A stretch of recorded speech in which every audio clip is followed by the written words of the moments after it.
সুপ্রিয় শিক্ষার্থীরা, আসসালামু আলাইকুম। আশা করি ভালো আছো, ঘরে আছো।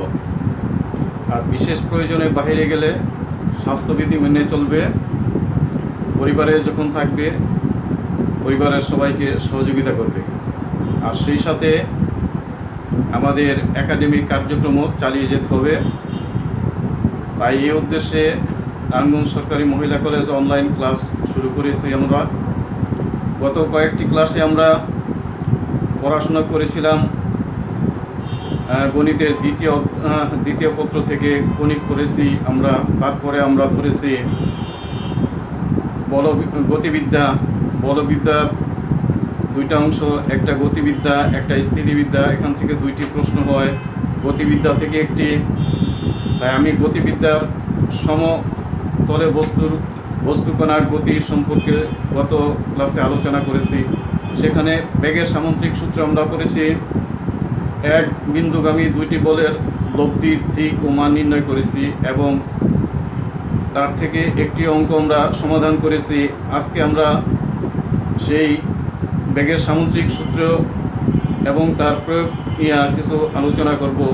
তাই আজকে আমরা সেই আলোচনায় আসি। প্রথমে আমরা যে আলোচনাটা করব সেটা হলো নদী পারাপার সংক্রান্ত আলোচনা। নদী পারাপারে আমাদের বেগের সামন্ত্রিক সূত্র কিভাবে কাজ করে সেটা আমরা আলোচনা করব। তাহলে ধরে নিলাম স্রোতের বেগ, নদীতে যে স্রোত থাকে স্রোতের বেগ ইউ, সাঁতারুর বেগ বি। এখন নদীটি যদি সোজাসুজি সর্বনিম্ন দূরত্বে এবং সমকোণে পার হতে হয়, তাহলে সেই ক্ষেত্রে আমাদের কতগুলো কন্ডিশন সেখানে কি আসতে পারে। সোজাসুজি সর্বনিম্ন দূরত্বে সমকোণে নদী পার হলে 1 নম্বর cos আলফা সমান আসবে মাইনাস ইউ বাই ভি। 2 নম্বরে লব্ধি বেগ আসবে ডাব্লিউ সমান root over V square minus E square. এবং সময় আসবে সময় সমান আমরা পাবো D by root over V square minus you square. এইটা হচ্ছে এখানে নদীর এই ছবিতে আমরা দেখতে পাচ্ছি ওডি সমান আমরা ধরে নিলাম ডি। তাহলে সেই ক্ষেত্রে নদীর এটা হলো দূরত্ব। তাহলে দূরত্ব থেকে আমরা কি লিখতে পারি, দূরত্ব সমান লিখতে পারি ডাব্লিউ ই টি ওয়ান। সেই ক্ষেত্রে আমরা টি ওয়ান সমান লিখতে পারি এস বাই ডাব্লিউ। তাহলে সেই ক্ষেত্রে ডাব্লিউ থেকে আমরা এখানে কি পাইছিলাম root over V square minus you square. সুতরাং আমরা এখান থেকে লিখেছিলাম টি সমান root over V square minus you square. এখানে এস দূরত্ব বোঝাইছে, ডি দিয়েও দূরত্ব, সুতরাং এস এর পরিবর্তে আমরা এখানে ডি লিখলাম। তাহলে আমরা নদী পারাপার সংক্রান্ত কিছু আলোচনা এখান থেকে আমরা পাইলাম। আর স্রোতের অনুকূলে বেগ, তখন কি হবে, নদীর বেগ, স্রোতের বেগ এবং সাঁতারুর বেগ যোগ হয়ে যাবে। তাহলে লব্ধি বেগ সেই ক্ষেত্রে আমরা পাবো ইউ প্লাস বি। আর সেই ক্ষেত্রে টি পাবো টি টু সমান D by you plus V. আর স্রোতের অনুকূল বেগ, লব্ধি বেগ হবে আমাদের ডাব্লিউ সমান ভি মাইনাস ইউ এবং টি থ্রি সমান টি। সেই ক্ষেত্রে যদি টি এর সময়ের মান t3 হয় টি বাই ভি মাইনাস ইউ পাবো। সুতরাং এ হলো আমাদের নদী পারাপার সংক্রান্ত কিছু প্রয়োজনীয় সূত্র। এখন আমরা এই সংক্রান্ত একটি অঙ্ক সমাধান করব। দেখো এখানে দেওয়া আছে একটি অঙ্ক আছে। সেক্ষেত্রে এস মিটার প্রশস্ত স্রোতহীন একটি নদী সাঁতার দিয়ে পার হতে একজন লোকের টি মিনিট সময় লাগে। স্রোত থাকলে টি1 মিনিটে সে নদীটি সোজাসুজি পার হয়। প্রমাণ করতে হবে যে স্রোতের বেগ সমান কি s root over 1/t square minus 1/t1 square metre per minute. তাহলে আমরা এই অঙ্কটা এখন সমাধান করব। আমরা এগুলো মুছে নিলাম।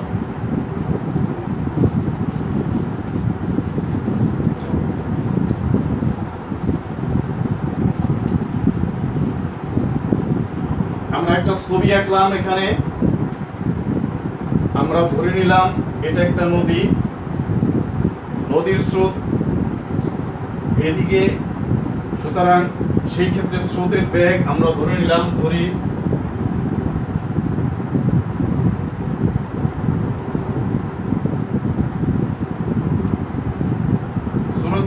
স্রোতের বেগ you,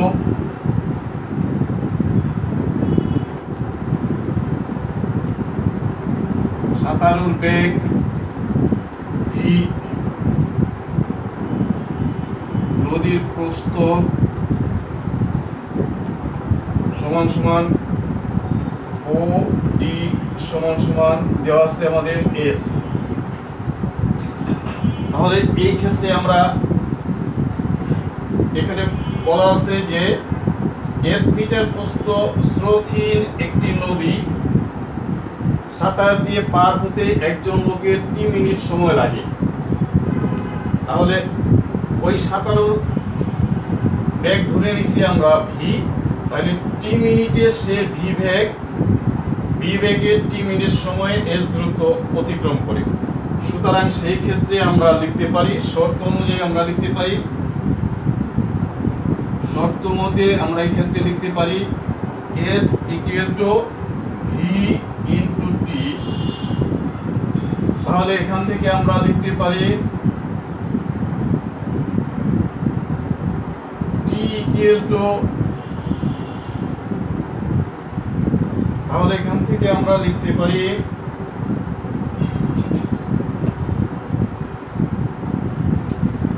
V equal to S by T.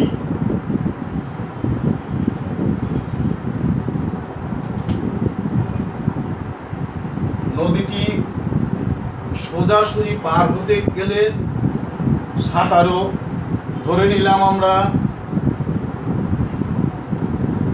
Alpha কোণে ওবি রেখা বরাবর সাঁতার দিল, আর স্রোতের বেগ আমাদের এইদিকে ওয়ে বরাবর ইউ বেগ। যেহেতু সে সোজাসুজি পার হবে, তাহলে এই ইউ আর ভি এরা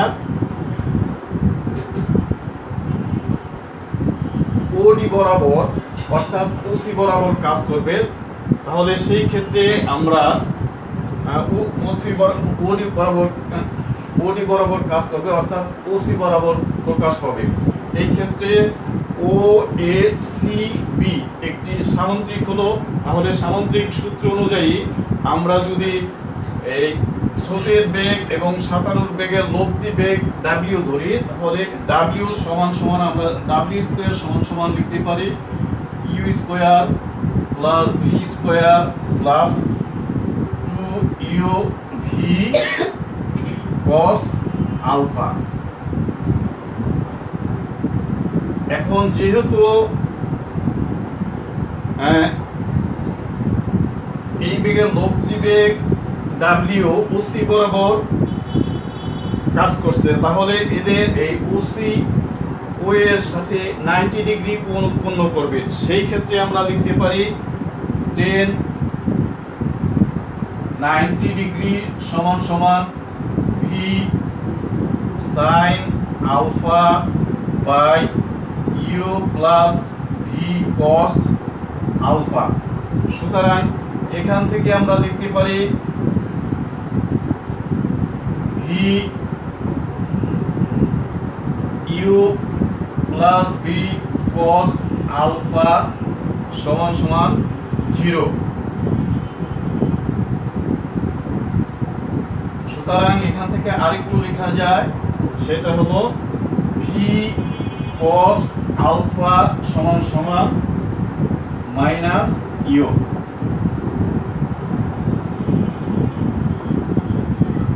এখন আমরা এই v cos alpha equal to minus u যদি আমরা এখানে এই 2 নম্বর ইকুয়েশনে বসাই দেই, সেই ক্ষেত্রে আমরা কি পাবো?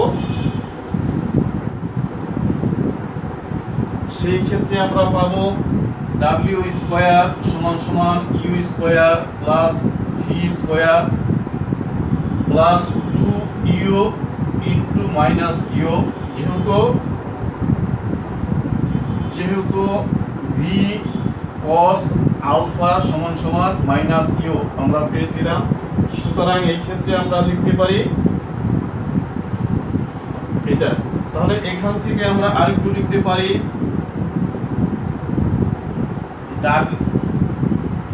ডাব্লিউ স্কয়ার সমান সমান U square minus V square minus plus minus 2 U square. এখান থেকে লেখা যায় ডাব্লিউ স্কয়ার সমান সমান V square minus you square. আর এখান থেকে আমরা আরেকটু লিখতে পারি ইউ স্কয়ার সমান সমান V square minus you W square minus W square. তাহলে এটা আমাদের 3 নাম্বার। আবার এখানে আছে যে স্রোত থাকলে t1 মিনিটে সে নদীটি সোজাসুজি পার হয়। তাহলে t1 মিনিটে যদি সে সোজাসুজি পার হয় তাহলে সেই ক্ষেত্রে বেগ হবে নদী বেগ w। সুতরাং সেই ক্ষেত্রে আমরা লিখতে পারি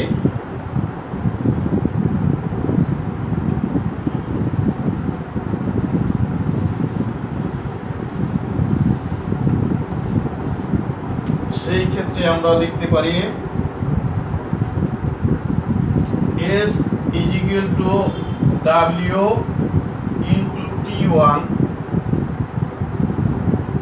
তাহলে আমরা এখান থেকে লিখতে পারি W equal to S by T1। এটা আমাদের 4 নাম্বার ইকুয়েশন। সুতরাং এখন আমরা এই 1 এবং 4 থেকে ভি এবং ডাব্লিউ এর মান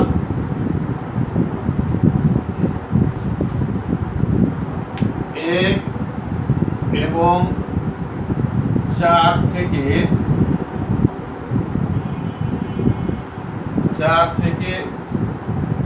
ভি এবং ডাব্লিউ এর মান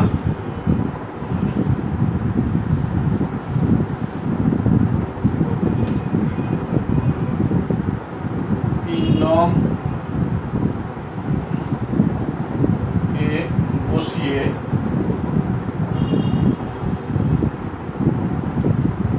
পাই ইউ স্কয়ার ইকুয়াল টু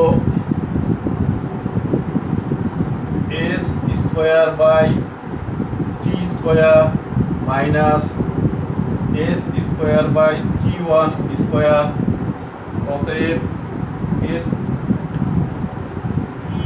অতএব আমরা লিখতে পারি ইউ সমান সমান S root over 1 by T square minus 1 by T one square.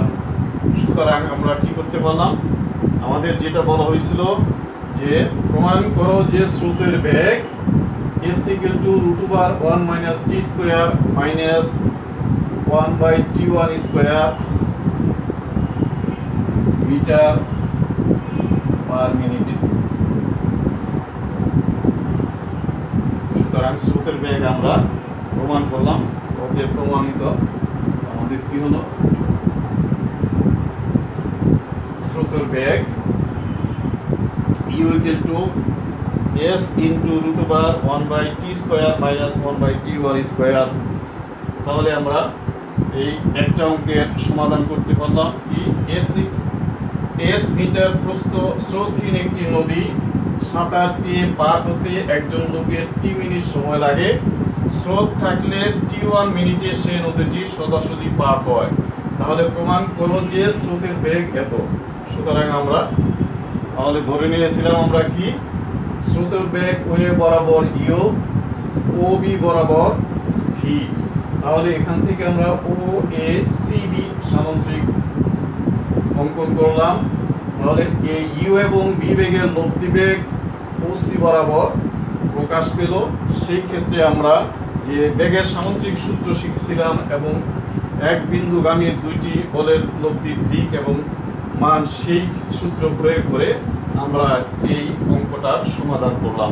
সুতরাং এখন প্রমাণিত হলো যে স্রোতের বেগ equal to s into √1/t² minus 1/t1²। অনুরূপভাবে আরেকটি অঙ্ক আমরা যদি করি, একই অঙ্ক। এখন এই ক্ষেত্রে যদি হয় আমাদের s এর পরিবর্তে দূরত্ব 100 মিটার আর t যদি লাগে, আমাদের সময় যদি লাগে 4 মিনিট এবং স্রোত থাকলে সময় যদি লাগে 5 মিনিট, ওই একই অঙ্ক। স্রোত থাকলে যদি সময় লাগে 5 মিনিট, সেই ক্ষেত্রে যদি বলে যে স্রোতের বেগ কত নির্ণয় করো, সেই ক্ষেত্রে যদি বলা হয় স্রোতের বেগ নির্ণয় করো, সোজাসুজি পার হয়ে তোদের স্রোতের বেগ নির্ণয় করো, স্রোতের বেগ নির্ণয় করো।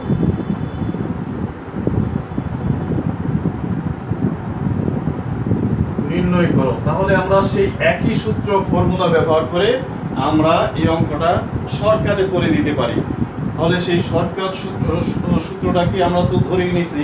তাহলে আমরা কি জানি, দড়ির স্রোতের বেগ ইউ, সাঁতারুর বেগ বি, নদীর প্রস্থ ওডি সমান সমান এখানে কত ছিল, এস ছিল, এস এর পরিবর্তে এখানে 100 মিটার।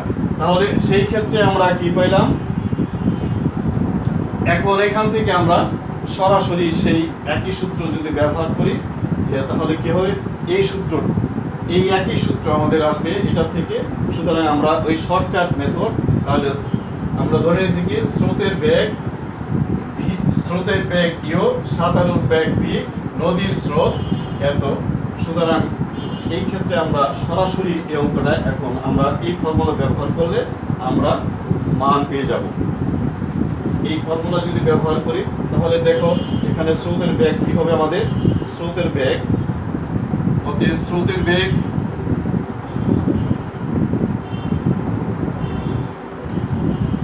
আমরা যেটা শিখছিলাম, এস এর পরিবর্তে আমরা এখানে 100 √t এর পরিবর্তে কত পাইছিলাম আমরা,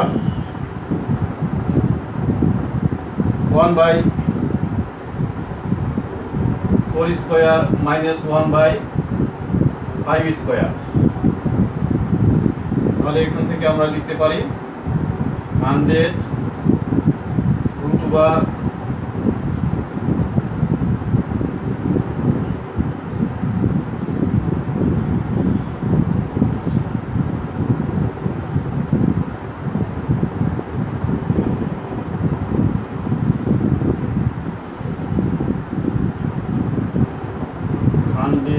into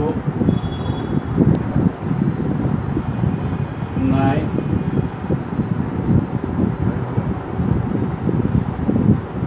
25 into 16। তাহলে এখান থেকে আমরা লিখতে পারি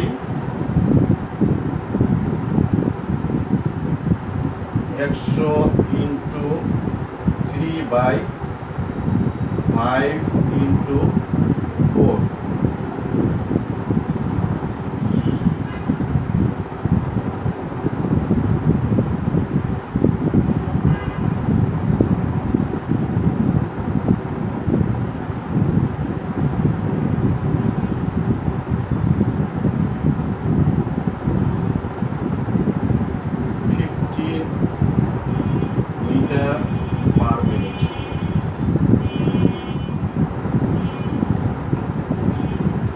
আমরা শর্টকাট মেথডে অঙ্কটা করলাম। একই অঙ্ক হওয়াতে এখানে যেহেতু ছিল এস মিটার প্রস্থ স্রোতহীন একটি নদীর সাঁতার দিয়ে পার হতে একজন লোকের 4 মিনিট সময় লাগে, স্রোত থাকলে এখানে ছিল 3 মিনিট, সেই ক্ষেত্রে আমরা ধরছি 5 মিনিট, 5 মিনিটে সে নদীটি সোজাসুজি পার হয়, স্রোতের বেগ নির্ণয় করো। তাহলে স্রোতের বেগ আমরা ধরে নিয়েছিলাম এত, সাঁতারুর বেগ এত, নদীর প্রস্থ এত, সেই ক্ষেত্রে আমরা সরাসরি ওই ফর্মুলা ব্যবহার করে আমরা অঙ্কটা করে ফেললাম। এই শর্টকাট মেথড না ব্যবহার করে অঙ্কটি আমরা সরাসরি ওই সূত্রের মাধ্যমে করতে পারি। যেহেতু আমরা ওই সূত্রটা শিখছি, সুতরাং আমরা এই সূত্রের মাধ্যমে করে ফেললাম। তাহলে তোমরা এই ধরনের যে অঙ্ক আছে, গতিবিদ্যার সমতলে বস্তু কণার গতি, এখান থেকে একটি প্রশ্ন হয়, বলবিদ্যা এই গতিবিদ্যা থেকে একটি, আর স্থিতিবিদ্যা থেকে। তাহলে এখান থেকে একটি প্রশ্ন হবে, এই চ্যাপ্টার থেকে এর সাথে আরো দুইটা আছে, এই তিনটা চ্যাপ্টার মিলে একটি প্রশ্ন হয়। তাহলে আমরা প্রথম চ্যাপ্টারটা শুরু করছি, প্রথম চ্যাপ্টারের প্রথম অংশটুকু আমাদের শেষ হলো, আর দ্বিতীয় অংশটুকু আগামী ক্লাসে আমরা পড়ব ইনশাল্লাহ। আশা করি তোমরা ভালো থাকবে। আগামী ক্লাসে এই অঙ্কটি নিয়ে তোমরা একটু দেখবে এবং এই ধরনের অঙ্কগুলো যা আছে সমাধান করার চেষ্টা করবে। আর পরবর্তী ক্লাসে আমরা বস্তুর গতিকণা, গতিসূত্র যেগুলো, ওগুলো নিয়ে আলোচনা করব। ধন্যবাদ তোমাদের সবাইকে।